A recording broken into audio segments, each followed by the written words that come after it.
Welcome everybody to another episode of Buried Pleasures. Tonight, we're doing yet again another episode of What's Your Pleasure? And I have the privilege to meet this amazing individual on Twitter Space. Who knew? I love the Twitter Spaces. You know, you guys know that already.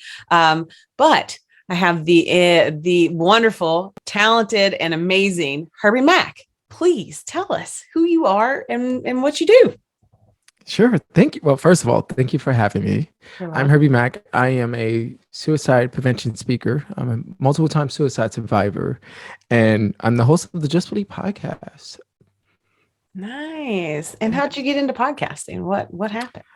I used to work in radio, and I used to start a podcast with like my friend. We did like almost like our version of TMZ. And for me, I wanted something more. And being a suicide survivor, I started looking around and trying to look for people to that could share their content, right? And I could never find anyone that I could relate to. The content was good. It was amazing. Don't get it wrong, but they wasn't relatable. So I was just like, well, I used to do a podcast. Well, let me do a podcast about mental health and spread mental health awareness along with suicide prevention. I like it. I think it's amazing that you can do that. Like just the fact that you and I are sitting here talking together is a miracle. By number one, I think it is. And I'll just let everybody know out there that when I did meet Herbie Mack, within the first couple minutes that we spoke privately, he made me cry. Because the story is just so moving and so inspirational. I want to call you inspirational because there are a whole lot of people out there that don't necessarily know how to get down to their feelings. And I think that you got so far down to your feelings that it went to the bone. And now you're here to share it with other people. And like that takes courage beyond courage. I think that when we start talking about our own faults, our own demons, sometimes that can be really, it can really weigh on a girl or a guy, and what you're doing is something that's needed. It's necessary. And also, how many people out there just don't have anybody to talk to about what's going on with them? And you found a way to do that. So let's get started. Tell me, let's talk about your story. First off, though, I will say, do you want to do your intro that you read to me? Or do you want to direct people to your show to do that? No. I can do it. What I was going to tell you was, I never wrote it. Something I never wrote down. It's you just know it. Yeah. Listen, well, it's my story. It blew my mind. It blew my mind because it moved me in such a way, like, I guess it's because I have been involved in the care of so many people over the years. And to find somebody who is thankful for the people who are caring for them in your time of despair. And you really were. I mean, like, we'll just let you go. And Herbie Mack, please tell me what happened to you. Sure. Waking up to the sound of someone banging at my door. As I open the door, I realize it's my ex-girlfriend. I'm trying to figure out why she's here. Instantly, she's like, ugh, Herbie, why do you look like that? Why do you smell like that? Hello, are you going to answer me? I'm trying to decide if I should tell the truth because every male told me I can't be weak. I can't be vulnerable. I got to man up. And then she uttered these words. I love you. I'm here for you. So I decided to tell her the truth. This is the third day in a row I attempted suicide. And honestly, if you didn't come knocking, it would have been the fourth. Instantly, she started crying. She hands me her phone. Tell me to call the suicide prevention lifeline number. So I did. As I'm on the phone, I'm speaking to the counselor. She says, sir, on a scale of 1 to 10, how do you feel today? As I replied, -10. And to be honest with you, this is the first time in my life I don't trust myself by myself. Did you recommend I check myself into a mental health facility? So I did. As I'm sitting there, I'm getting evaluated by a couple of nurses. One of the male nurses get up and stop me and say, sir, I don't know if you believe in God or not. I've been doing this for a while. You don't belong here. He's going to use you to share your story to touch other lives. At the moment, I had no idea what he was talking about. Honestly, I just wanted my pillow, my blanket, and head in my room to cry because no one thinks about attempting suicide, let alone being in a mental health facility. A few moments pass by. I get evaluated by the psychiatrist who's running it. He glances at my file, says, "Oh, from the Bronx. Take this." At that moment, I realized I had a voice and how powerful my voice can be due to the fact that he made me feel uncomfortable. It reminded me like a used car salesman. Take what? I don't even know what this is. You didn't even explain to me why I'm taking this. He didn't like the way I was talking to him. Glances at my file. You're from the Bronx. I know people from the Bronx have a low IQ. You can't really read or write that well. You have bipolar. So if you take this, you'll be perfectly fine. I just want to put this out there. When people throw labels on you, please tell them labels are made for jars, not people. So since he didn't know how to communicate and didn't want to communicate, I went back to that nurse, asking for any other coping methods because I felt uncomfortable. He suggests journaling. So I started journaling. As I'm journaling, I realized the trigger of my depression was my parents, for the fact that they didn't teach me how to love myself. Here I am dating someone else, hoping that they can teach me how to love myself. Every time I think about it, it sounds ridiculous. So as I'm writing, I realize I'm a functional alcoholic. I'm only drinking to numb the pain instead of to understand the pain. A few days pass by. Another psychiatrist comes, thankfully. She gives me the proper test to see if I have bipolar. She says, "Sir, you don't. Honestly, you're depressed. I recommend therapy. I'm going to send you home." As soon as I get home, I'm not going to lie to you, I cannot afford therapy, okay? So I went to Google and typed in how to love yourself. Discovered something called positive affirmations. Never heard of it in my life. So since I was in dire need, I decided to take it to the extreme. I got sticky notes, placed them everywhere from my bedroom to the mirror in the bathroom to the refrigerator to even in my car. Then I did something I'd never done before. Decided to look in the mirror and talk to myself. Told myself I'm loved, I'm smart. I can't change the world, only if I just believe. After that, I got the marker and wrote "just believe" as big as I can. Some of my friends found out that I was in there in the mental health facility. They wanted to cheer me up and get me out of depression. Hey, let's go out for a drink. Then I discovered something called boundaries. Hey, look, man, I love you, but I gotta love you from afar. Because once I start drinking, I turn into an Incredible Hulk and I can't control that, man. They didn't get it, but they respect it. So I kept journaling to help me understand who I am. And I realized I had to forgive my parents, the power of forgiveness. See, I lost a sister who died from cancer at the age of 3. So my parents was depressed. Then I had to forgive myself for trying to end my life because I was depressed. I share my story every time because I personally went from hopelessness to happiness. Oh, may I add, if you're wondering about that ex-girlfriend of mine, she is now my wife and she blessed me with 2 beautiful kids. Thank you. Well, I'm sitting over here getting emotional because you, whatever, I don't know, whatever that nurse told you resonates with me as well. Herbie Mack, you're supposed to be on this planet helping people. So I'm going to tell as many people your story as I possibly can because there are a lot of people out there that need to know that they're not alone and that they have their own power and they don't need a pill. Even though some people do, they do. And I'm not trying to discount that. But you found a way to crawl out of a hole that you were in that you thought was endless, right? Like that's something. And you weren't taught that by your parents, obviously. You learned it.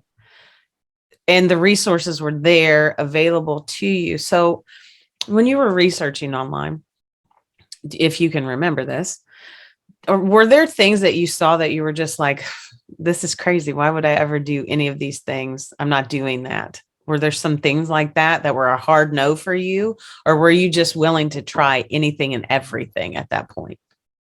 On my like healing journey? Yeah, absolutely.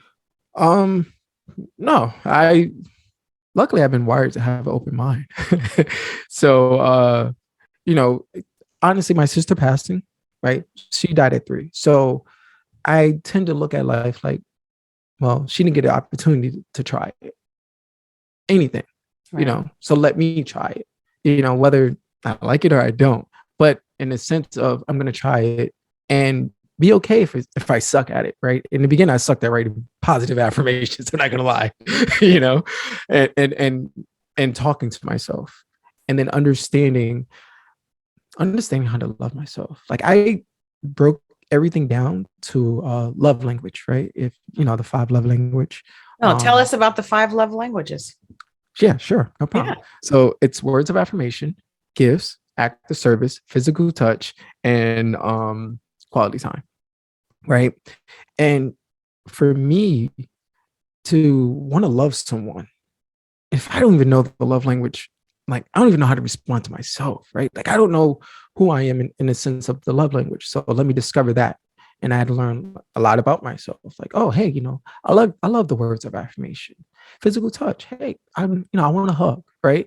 If not, let me, hug myself to show that I care about myself. Quality time. And in the sense of quality time for me was doing a 20-minute walk. Mhm. Right. Being in my own head, but in a positive way, right? Because negative talk is self-harm. And I realized that. So let me talk to myself positive while I'm enjoying nature, getting the sun, doesn't have to be nothing complicated. And then gifts. So for me, a gift was let me reward myself for not being too hard on myself, being my own worst critic and a critic. We can definitely dive into that as well. But then the act of service for me, it was just like, what can I do to make me feel happy, right? To show that I love myself. Oh, well, let me go get a massage. Let me go yoga, right? Let me do cupping. Hey, I might just want to take myself out on a date, get some sushi, even to the movies. So stuff like that I had to learn how to do within myself. Yeah. And then understand what was my love language. But then now I know how to communicate with, obviously not my wife, but now I know how to communicate with her and understand her love language, because it all goes down to communication. Absolutely. Do you think that your wife I know she must have had a different upbringing, obviously, and I don't want you to compare. Do you think she had it better or worse or anything like that? But was there something that she noted in her upbringing that allowed her to speak to you, do you think, in a way that you'd never heard before? Like, hey, Herbie Mack, you need to get your shit together. Honestly, we're from the same spot. Oh, High there you school, go. Yeah. sweetheart. So Aww, she's been knowing me like like essentially forever. all her, yeah, for like her whole life. Don't tell her I said that. But but in the sense of she knows how I am. Yeah. And she knew that I was broken. And in a sense of like, I wouldn't say broken, but damaged. How about that? Like, like I was damaged and something wasn't wrong. Something wasn't right with me.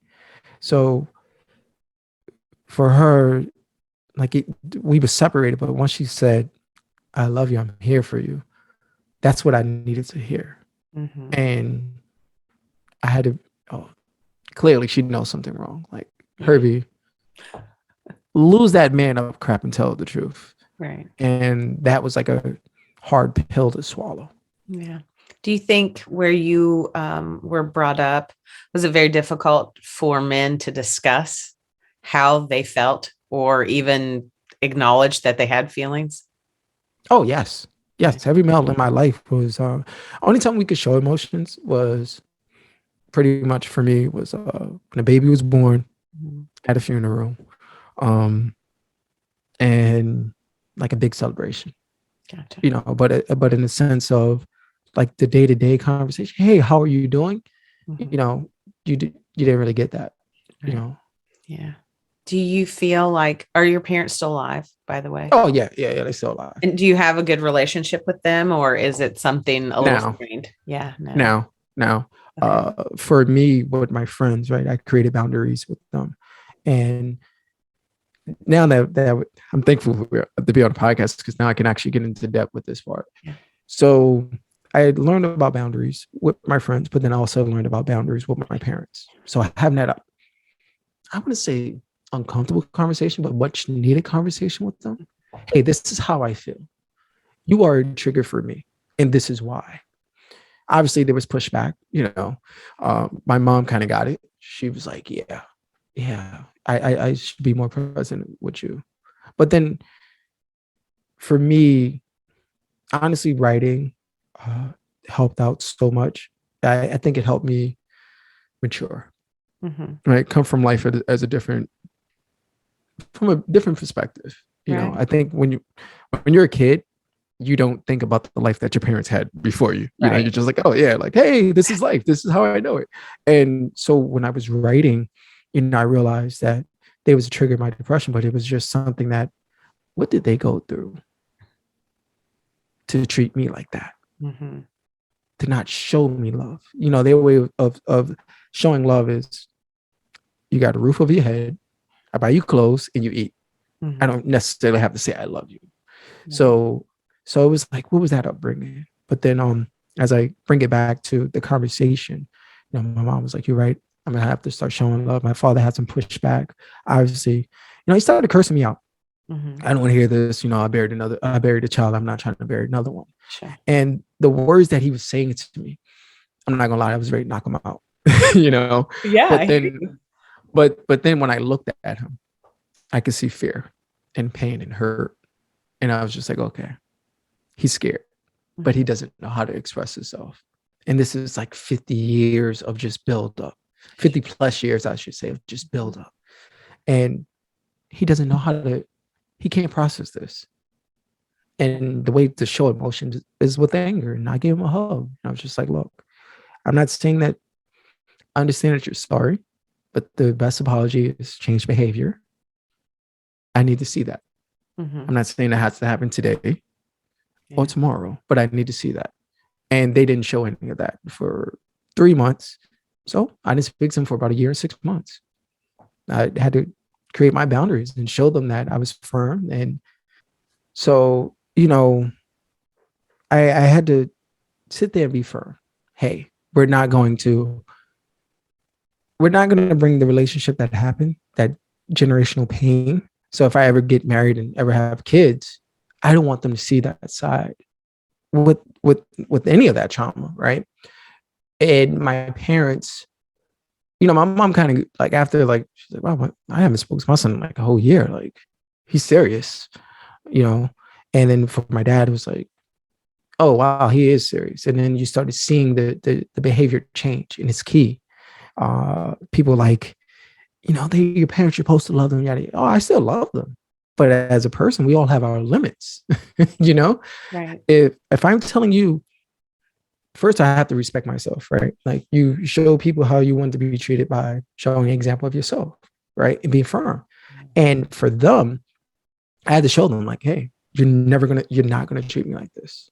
And to see the change and the growth in our relationship, I'm not even gonna lie, I'm pretty fucking surprised. like for real. Like, I'm not. It's something that's like, wow, like, it shows you the growth in people. Yeah. And they can do it. Sometimes you just need a little push, but you got to know how to push them.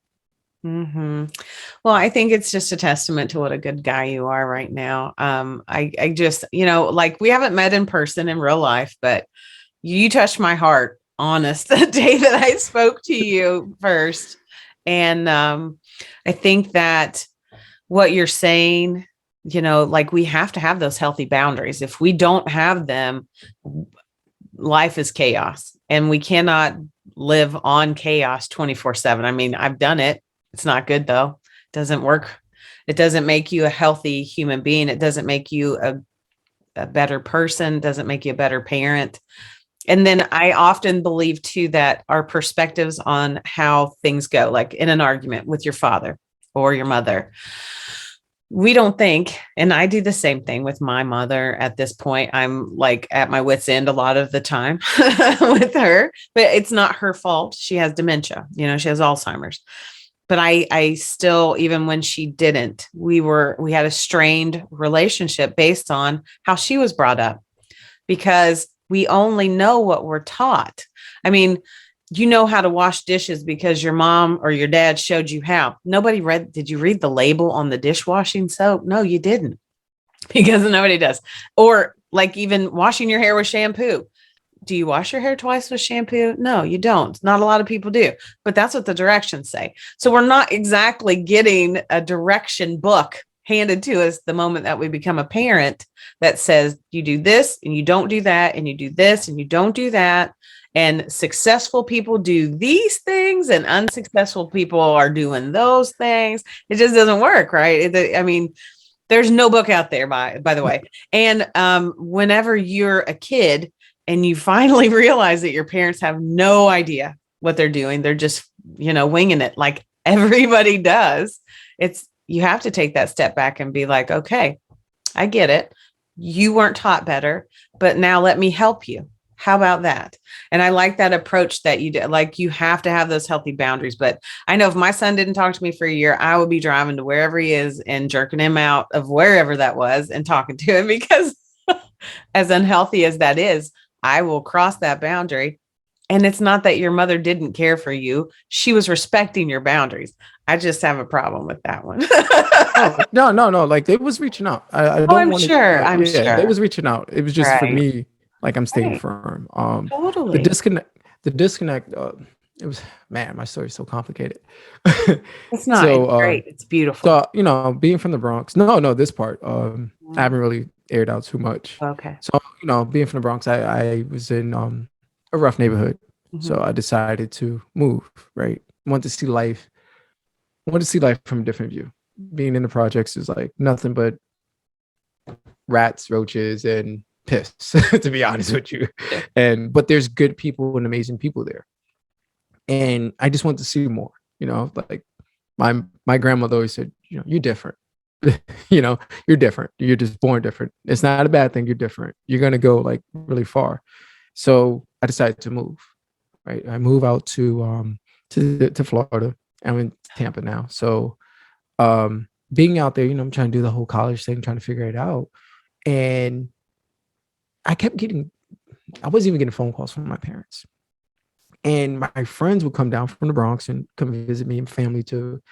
And my friends would be like, man, hey, what did you do to your parents? Like, you've been down here for like 5 years. They didn't even come to visit.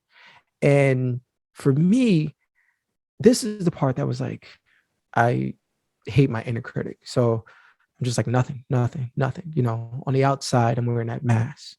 But when I'm home and, drinking, the Incredible Hulk come out, and there's emotions and rage. Like, yes, I'm a good, fun guy to hang out with. But then when it's just me and those closed doors, I get angry, and the pain hurt. So being down there, and they missed my birthday like 3-4 years in a row.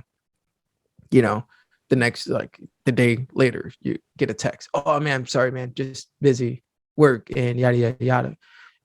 But you can text me on the 4th of July. You're texting me on Valentine's Day. Like random holidays, they would text me. But the day that your son is born, your only son, your eldest son, you just totally forgot. So it was damaging to me. And they never came to visit me. So it was just like the excuses. Well, I'm not flying on a plane. Okay, well, they have a train. It's like, there's other ways to get here, so the inner critic was really messing with me, and it was something that was just damaging, as far as like, yeah, we're our own critic, but then when I started drinking, it started really taking over. Like, they don't love you, they don't care about you, and it drove me to depression and suicidal ideation and thoughts, and obviously attempts. But I'm grateful for that, though, because now I understand, like, I understand happiness. Mm-hmm. You know, Yeah. like I'm so appreciative of my journey and my path. Obviously, I'm appreciative of being alive, but for me, it was a struggle, right? Like, I'm out in this whole different place, no family, no friends really, making friends. The reason why I came down, because my ex-girlfriend, she was in college. So I came down to visit, and I was like, oh man, this college experience looks kind of interesting. I never thought about college at all, right? Yeah. So I was just like, okay, well, let me get my life together. Let me try this out. And they didn't come down for years, and they forgot my birthday about 3-4 years. And they randomly text me on weird days, Valentine's Day. Hey, happy Memorial Day. okay. You know, like you get all these random texts, but you know, no phone calls or anything like that. So my friends would always be like, hey, what did you do to deserve that? Like something's wrong. Like anybody, parents would have came down to see how their child is living. Like Yeah. you could be living in a hole in the box for all they know. And it was really messing with me. My inner critic was really at an all-time high, especially when I started drinking. But once I started journaling, it really helped me out. And I decided to do 2 journals. One was to write out the emotions, right? Yeah. And I was just like, okay, I'm going to write all my emotions out for 6 months and I'm going to go on vacation for about 2 weeks to clear my mind, to not think about any of my emotions. But when I come back, I'm going to read it and analyze it. I'm a huge basketball fan. So I played basketball. I was pretty good, but it always goes back to my coach, my high school coach. He always says, hey, Herbie, what's the weakest point of your game? And I'm like, dude, you're the coach. You tell me. Like, I don't know. And you know, dude, you talk to a 15-year-old. Like, come on, man. Like, I don't know. And and and I love him for this because I use this all the time. And he's like, I'm gonna teach you how to learn. I shouldn't say weakest point, the areas to improve. And I was just like, cool. And I kept that philosophy for journaling, right? I looked at my life, since I love basketball and I could break things down simple like that, to I'm going to write in this journal. I'm going to come back to it in about 6 months with a clear mind. And I'm going to break down everything, the areas to improve. And it's so weird to say this. Like, so I view it like a triangle, right? The bottom is like, I learned my behaviors. Okay, why am I behaving like this? Every time I'm just running to the liquor store. I'm going there 6 days out of the week. Sometimes I'm going twice, before work and after work. You know, like what is going on? I'm noticing this behavior. Oh, because of the thoughts, my thoughts. Because I feel this inner critic saying that they don't love you, nobody cares about you, no matter how hard you try. You know, you're being one of the best employees, busting your ass, and they don't care. They're not coming to see you. But then it was like, once I was able to track that behavior, my thoughts, I was able to track my feelings. So I saw the pattern. Okay, let me cut out the first behavior, running to the liquor store. Only way to do this, the liquor store is like right on my drive home from work. Yeah. So my drive to work was probably 10, maybe 15 minutes max. I'm going to go a half an hour extra out my way to avoid that liquor store, because that's a behavior I don't need. Mm-hmm. The thoughts, okay, I'm going to stop talking to myself negative. Yeah. Let me talk to myself positive. If they don't love you, guess who loves you? This guy. He loves you. And then the feelings, right? Understanding my feelings, but I don't have to believe them. Yeah. Oh, I could listen to you talk all day, I swear. Because you're so inspirational. You know, I oftentimes find myself asking, how am I getting through my day? Right. Like I've been through, you know, and not just personally, but through my work as well. How do certain people handle certain levels of stress or sadness and come out on top? Because it doesn't happen that way for everybody. And this is a great look into how you did that. I mean, just you made yourself accountable, basically, is what you did. You took charge and made yourself accountable and gave yourself actionable items. I think that's a huge, big thing, like the notes, the Post-it notes, the journaling. I mean, you know, I do the sex abuse chat with Rachel Thompson, and we just had a discussion on journaling. And I love her, man. She's incredible. I know, right? She's amazing. And I'm so glad to have met her. But one of the things that I really want to hit home for people is that if you think you have to sit down and write in a notebook and that's your journaling, that's not the only way you have to journal. There were some people, oh, you got recordings. That's right. There were people that we spoke with that take pictures. They do photo journaling. They do music journal, like write down the song and the feeling of where you are at the moment. That's a kind of a cool thing. You can use your phone to record your voice. You can use your phone to type on if you wanted to, your computer. There's audio programs out there that can record you speaking. And if you're concerned about somebody hearing them, lock them up, do whatever it is that you feel makes you comfortable, but actually speak your words. Speak your truth, if not to everybody else, then just to yourself. That's a big thing for people to do. And I'm not sure how some people do it and some people don't. I don't know how lucky we are sometimes that we have the happy chemicals we have running around in our brains, because not everybody has the privilege of having that. And I'm curious, in a way, I want to see what your brain looks like on the inside. I know that sounds really psychotic. That's not very Dexter-y. You're in Florida, right? Yeah. I want to know, like, that's one of the things that makes me curious. That's why I wanted to do the series of what is your pleasure? What's your pleasure? Because not everybody has that same definition. And why do you have that capability when other people don't? And being able to share how you got to where you are is huge. It's huge. And I just think you're amazing. I'm just going to keep saying it over and over again. But are you involved in any type of helping other people? Do you do help, suggest counseling, anything? What else are you doing? Yeah. So for me, I'm a mental health first aider, someone that, recognize when somebody is going through a mental health challenge, and then also a QPR, which is like question, persuade, and refer. But I'm also a board member of my friend Abby organization. I love them. They are suicide prevention for young adults. Mm-hmm. Me sharing my story and what really got me, honestly, looking at the numbers. I'm not even gonna lie to you. Like, I don't know what it was. I was just like one day, like, let me look at the numbers.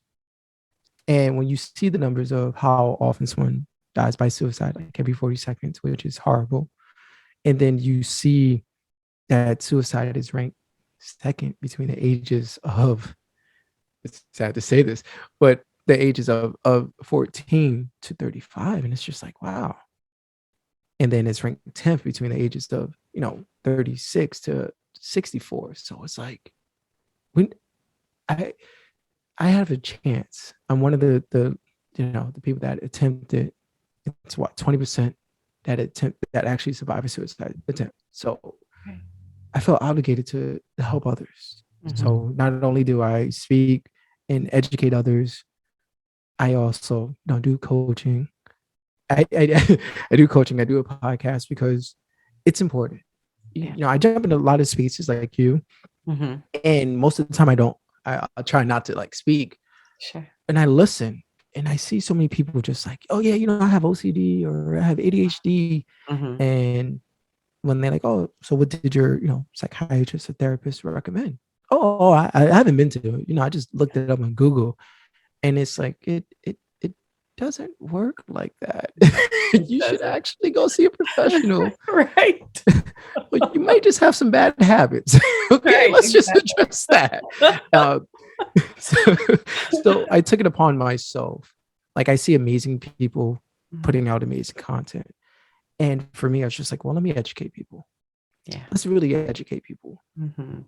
Like, I don't like when people have the misinformation, mm-hmm. and a lot of people don't know. I joined a space that was out in mainly Kenya, mm-hmm. and someone had died by suicide. And I don't know if the person was like a celebrity or not, but it was a lot of people in the room. Mm-hmm. And I was just like, okay, I'm just going to listen. And they didn't know how to recognize the signs of depression. They didn't know what can cause depression. Mm-hmm. So hey, can I speak? I can teach you, I can tell you the signs. And then I was like, if you want, I could share it in the Nest or in the Jumbotron, whatever you want, because I Jumbotron. have it. Right. Yeah. So I was like, I have it. And, I'm just not a person that just, this is what I do. Sure. And if I can help, and the host like DM me, thank you. Thank you. Not only for sharing your story, but thank you for helping us out and understanding what does depression look like. And I was just like, well, this is why I'm here. Mm-hmm. And if anybody needs help, I can help out. Yeah. I think that you're doing great things because, in the group that I do, I teach Tantra. And one of the things that really hits home to me is, first off, men have a hard time expressing their feelings because we don't live in a society that has ever said, okay, men, it's okay. And to be a person of color, and also from the Bronx, and you have all of these things that are just stacked up over and over and over again.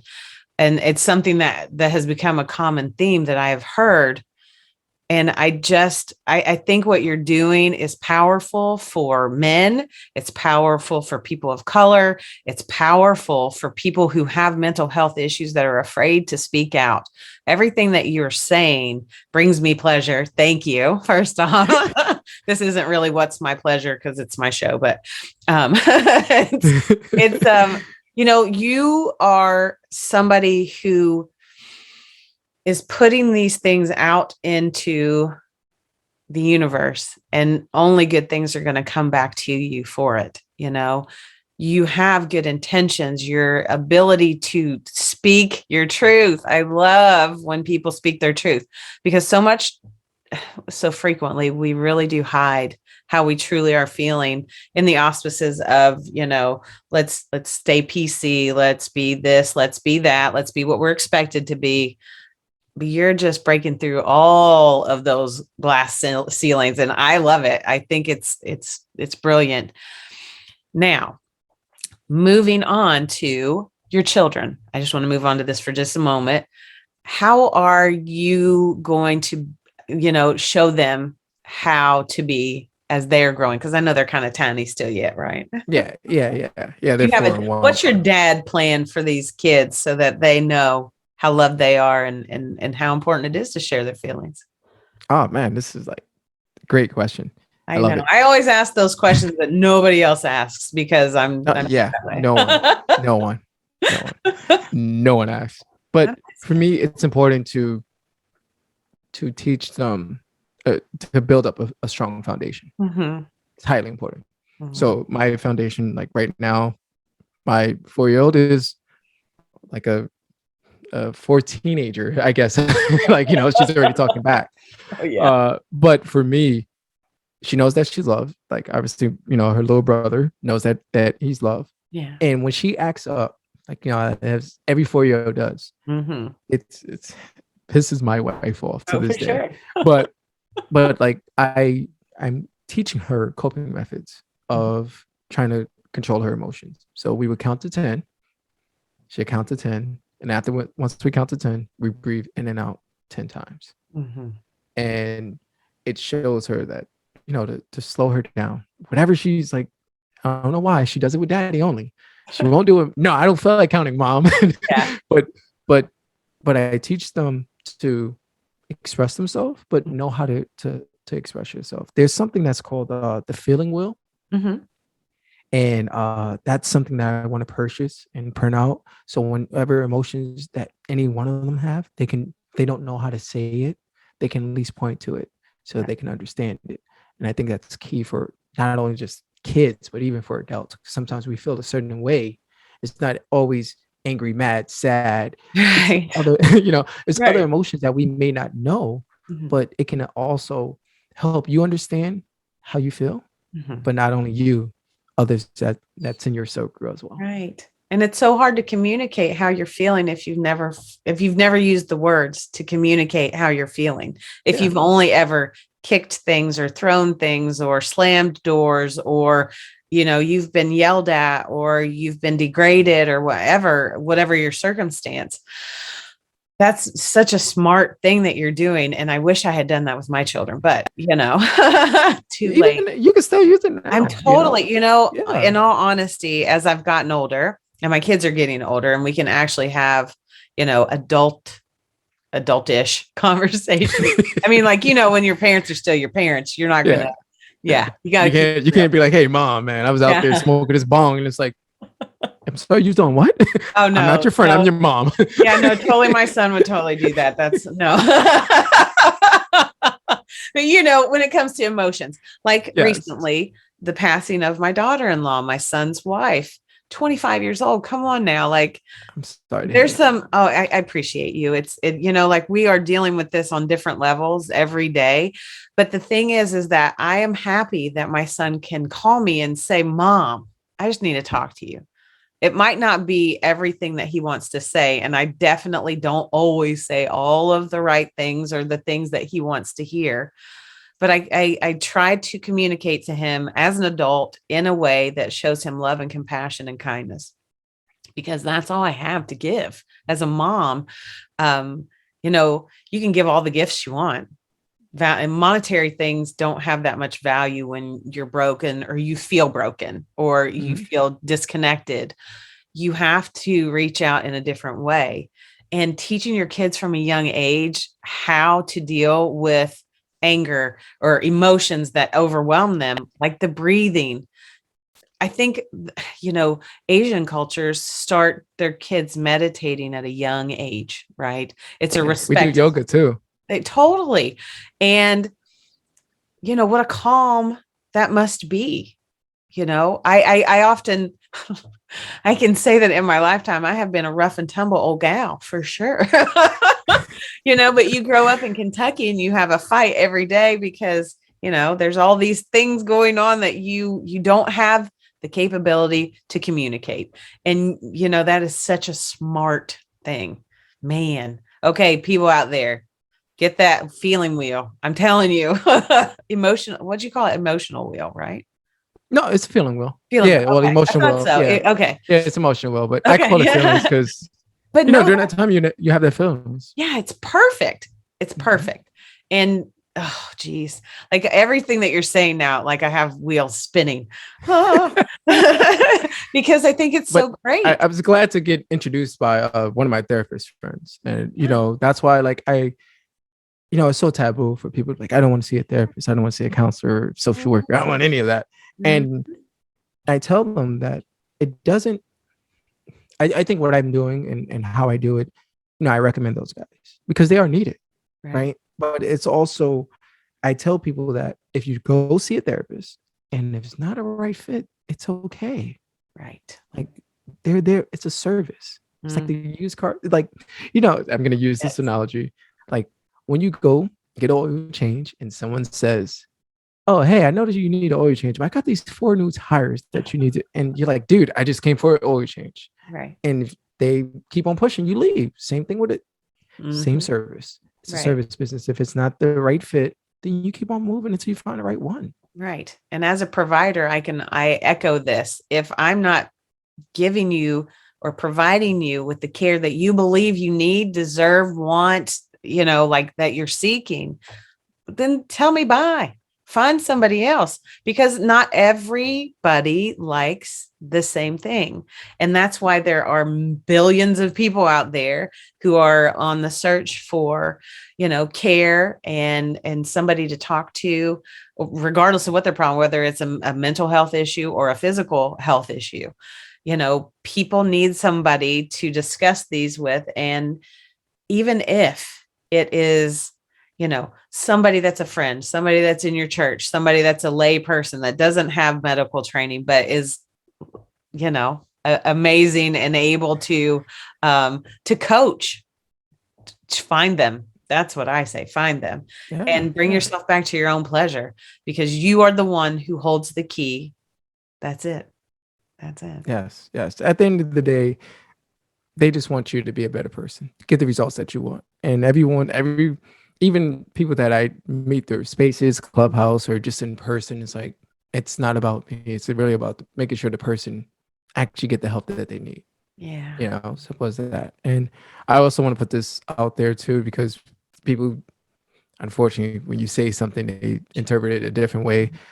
I am not against anyone that has to take any any pills or anything like that. The reason why I rejected my that pill was the guy that he was an asshole. That's the nicest way I could say it. No, it's okay.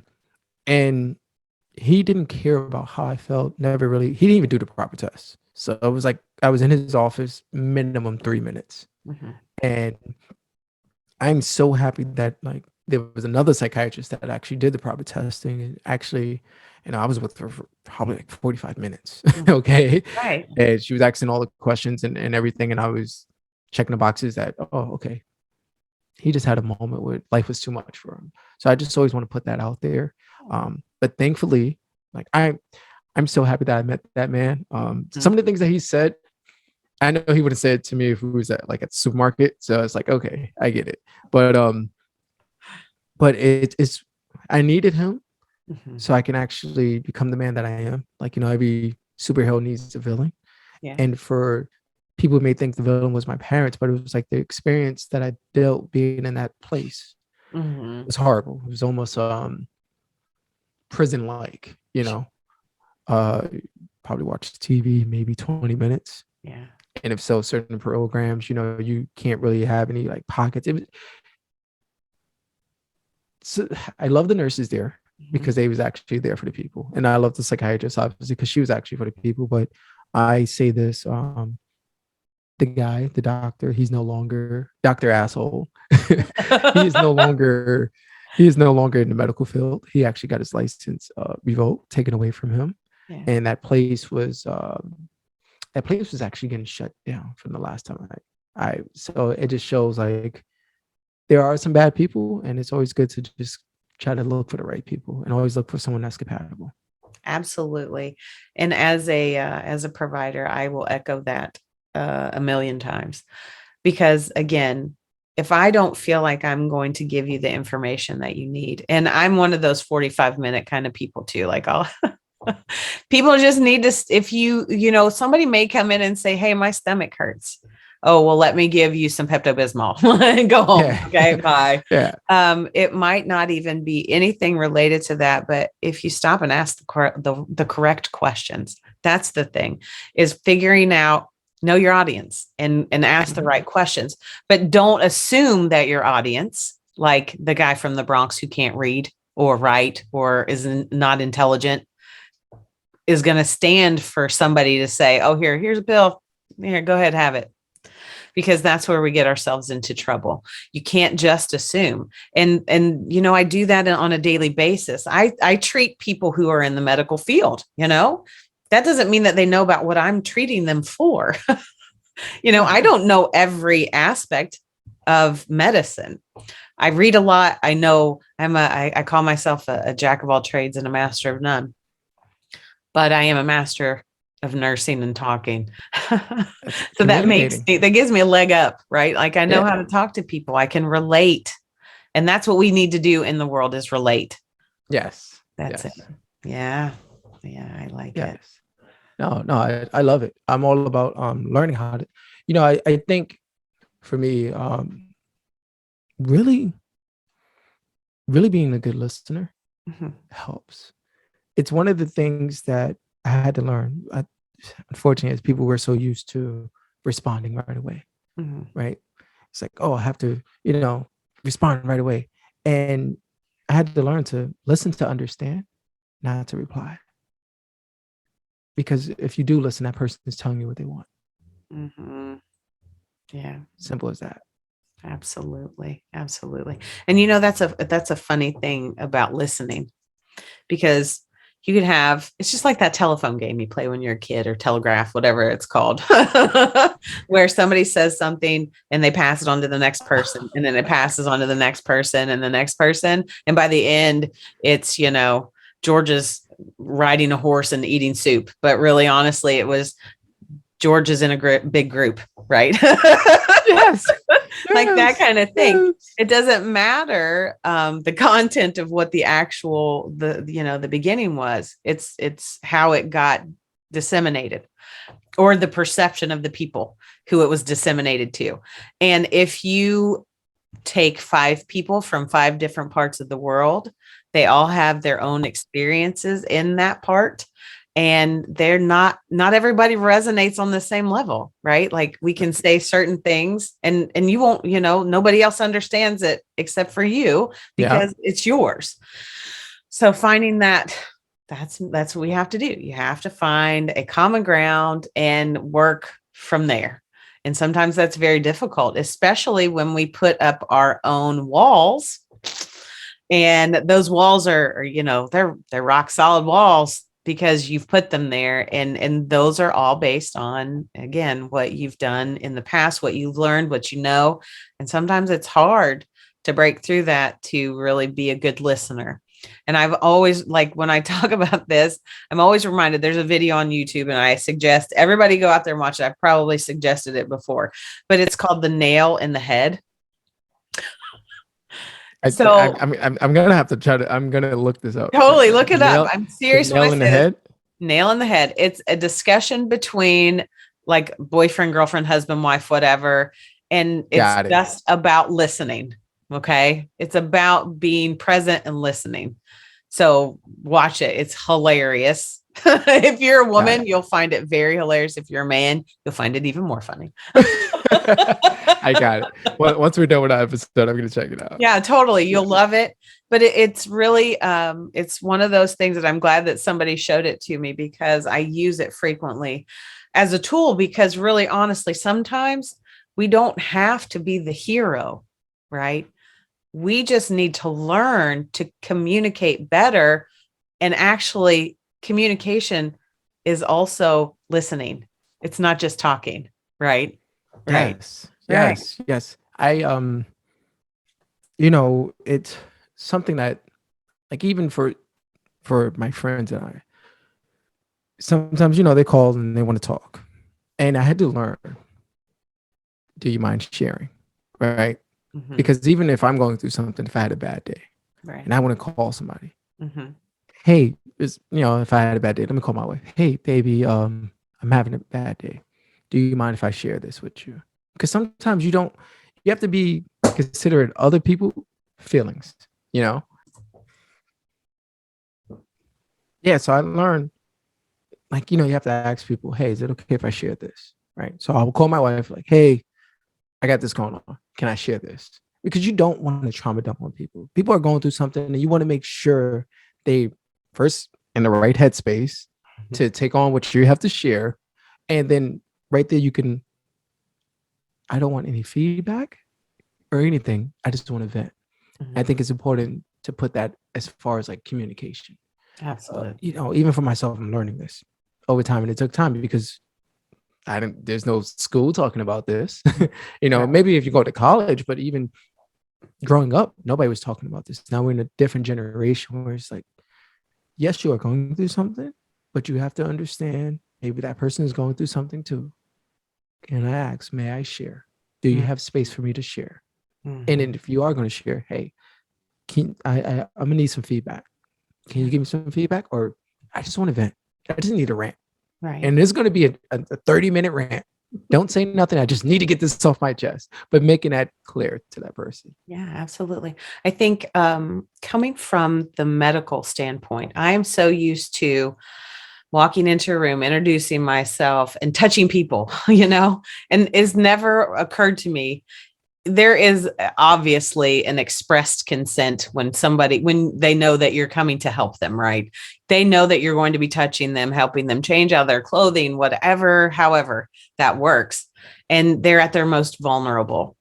But we were never taught to say, hey, just so you know, I'm going to come near you. I'm going to touch you. Is that okay? We don't ask that as providers, as nurses, doctors. That's not the first thing that you're thinking of in an emergent situation, that is. So it becomes a more scary place for people when you don't. And it wasn't until I started learning more about Buddhism, Tantra, that sort of thing, that came to, the forefront. You don't just walk up and touch somebody or lay hands on them or hug them unless you say, hey, do you care if I hug you today? Is that okay? And I know it might sound trite and really ridiculous to some people, but honestly, that's the most respect that you can give somebody, is to ask their permission to do something before you do it, regardless of what it is. And even if you think it's something little, like saying, oh my gosh, I had the worst day. These people are so terrible. I had this happen. I had that happen. Well, if that other person that you're communicating with has had a bad day too, they're just going to take on all of your junk, and you're going to take on all their junk when they talk to you about it. So you have to be able to have that space, or at least say, hey, can we talk about this tomorrow, maybe when I'm in a better place? Or, hey, how about I'll calm down and I'll get right with myself. Maybe I'll, consult that feelings wheel and make myself realize what I'm feeling in the moment, instead of just being mad and saying, okay, this is how I feel now, deal with it, Yeah. And I think that's, gosh, I'm so impressed with you teaching your kids that. Now I feel like such a crappy mom over here now. No, I know.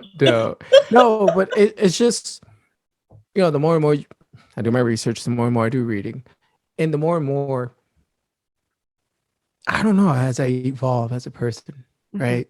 Yeah. And I think for me, we, as a parent, you're like, man, I want to provide things that my parents didn't provide. Sure. Right. But I feel like that's one way to look at it. Yeah. Right. Yeah. What I don't want to provide like material things, as you said earlier, like it's material, but right. I realized, when I was going through my suicidal ideation, that I didn't have a strong foundation. Mm-hmm. That wasn't provided. Mm-hmm. Let me provide a strong foundation so they can learn how to express themselves. And it doesn't necessarily have to be money, clothes, or anything, but let me make sure that I'm creating, I got my own army here, but I want to make sure, that they're a good person. Sure. Yeah. And really not only care about others, but care about themselves as well. Right. There is no better way to gauge how good of a parent you are until that day that you're just like, oh yeah, that's my kid. Yeah. He did something really great today. Yay. That's because of me. Not always, just so you know. But sometimes you can say, oh my gosh, I taught them that. Yay. Winning. Yeah. Sometimes it's a great thing to be a parent and get that. But, also in just life with friends, family, people that you meet every day, to have the ability to just listen, be present in the moment, and really discern the information that you're being given and take it for what it is. It's just that they're just wanting to communicate what's going on. They don't need you to tell them, oh, you're right. Oh, you're wrong. They don't need you to do that. They're already doing that for themselves. We all do that for ourselves. Sometimes it's nice to have somebody in your corner going, yeah, you're right. Let's do that. Yeah. But also it's nice to be able to rely on yourself for that as well. And I think we get lost in the moment sometimes, wanting somebody to validate how we're feeling, or, validate the fact that we were right, or, don't tell us that we're wrong. That's what I'm saying. No, anyway. Yeah. No, you're right. But this goes back to having the right people in your circle. Mm-hmm. Oh, yeah. You have to make sure that this person's authentic. Mm-hmm. They're not the yes person. They're not the no person that, hey, they're going to call you any shit. Mm-hmm. There's days when I do dumb things, and, I call some of my friends and they're like, dude, that was stupid. Yeah. Just put the toilet seat down, bro. You guys are fighting over the toilet seat. That's right. Yeah. Yes, I do. Trust me, I do. Like you guys are arguing over the toilet seat. Yeah, I told her, you don't look before you sit. And he's like, you're an idiot. You just choose violence today. Put the toilet seat down, bro. It's not worth it. And it's just like, all right, well, I guess I am an idiot. No, I have this same conversation with my husband, who spontaneously combusts every night. He must, because his clothes never hit the hamper. They're always beside the bed. But it's okay, because then I got right with myself. I said, okay, This is how he chooses to live. So we had a discussion about him leaving them on his side of the bed, not anywhere where I can see them. And I don't care. And you can trip over your own clothes. I don't care. But see, those are the little silly things that, you know, in the day, if you've had a really bad day and you come home to that kind of a fight or argument or what have you, it just sets the tone, you know, and it's a futile, I like to call it futile. It's futile arguments over nothing. It's just nothing over nothing that means Dude, anything to anybody. It's just me speaking hate words because that's how I'm feeling, because I have no other way to express how I'm feeling in the moment. And it's just silly. But to be given the tools to do so at a young age has to be a lot better than us just winging it as adults, you know? Oh yeah. Yeah. The other day, right? Like I'm watching basketball and my Knicks suck. Okay. So I'm trying not to like curse in front of my daughter because I'm like, oh my goodness, this team is like fucking killing me. And she just looks at me and she's like, Daddy, it's okay. Let's count to 10. Perspective. It's like, did you? Oh yeah. Okay. All right. And then we can breathe in and out, Daddy, just like this. I was just like, I got to turn off this TV, man. I got to give my little daughter a hug, you know? Yeah. But it shows, right? Mm-hmm. Like, it's a testament to your parenting. Yeah. Yeah. Can't be mad at that. No. Then she turns around and she kicks me and she runs. So it's like, okay, all right. Still a kid at the end of the day. Haha, Dad. That's right. Yeah. Haha. I just want you to stop yelling, you know? Oh my gosh. Yeah. So in all of this discussion, and it's a pleasurable discussion for me, tell me, if you had to define what is your pleasure in this moment right now, what would you say that your pleasure is? Assisting others, helping others during this difficult time, you know, during this journey we call life, I should say, not even difficult time. Yeah. You know, I always tell people our path, like we may not know our path, but to be honest with you, I think our path is born, like we're born into it. We meet certain people for certain reasons, certain experience, whether it's trust, heartbreak, love, hate. Just understand that we're in the right path. Absolutely.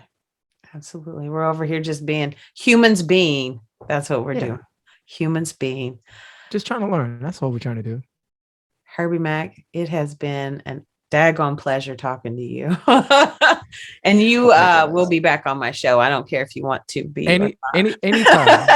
Anytime you need me, you let me know and I'm here. I pretty much need you every day now because now you have so many smart things to say and you have such a different perspective on life that I really truly appreciate. And I think everybody out there should hear your story, because just like what we've been talking about is you don't realize things until you're presented with them. And you were presented with this time in your life that you had to deal with. You dealt with it. You got past it. Now you're using that to help others. And that is probably one of the most noble things that a person can do, other than being a super awesome parent as well. That's pretty noble. Thank you. Thank you. You're creating other noble humans. Yeah. No, none of us are normal. Fact. But so Herbie, tell us, where can they find you? Give us all your social medias, all the rundown, anything else you want to provide. Sure. So you can find me on every social media platform at HB Mack. HB Mack. My website is herbiemack.com, and my podcast is called the Just Believe Podcast with Herbie Mack. So there, I not only try to educate people about mental health, but normalize just the conversations and showing alternative healing. It's not always just therapy; it's other routes as well. So thank you. I appreciate this. Welcome. And if you guys see the name Herbie Mack on anything, find it, get it, read it, listen to it, watch it, whatever. You're amazing. I appreciate you greatly. Minus the fact that we've had some technical difficulties during the show, strangely enough. It's been a pleasure, and I greatly appreciate you. thank you so much for being on here. And just as a reminder, you can find me at buriedpleasures.com, Buried Pleasures on Twitter, Instagram, Facebook. You can find me everywhere too. And I am, on every podcasting platform that I know of. I'm not really sure. Anyway, Yeah, you are. Thank You are so much. You are. Thank I you. checked. Trust. You're Yeah, welcome. I totally am. Thank you so much again. And it was a pleasure. And everybody have a great night. Thank you. Bye. Bye.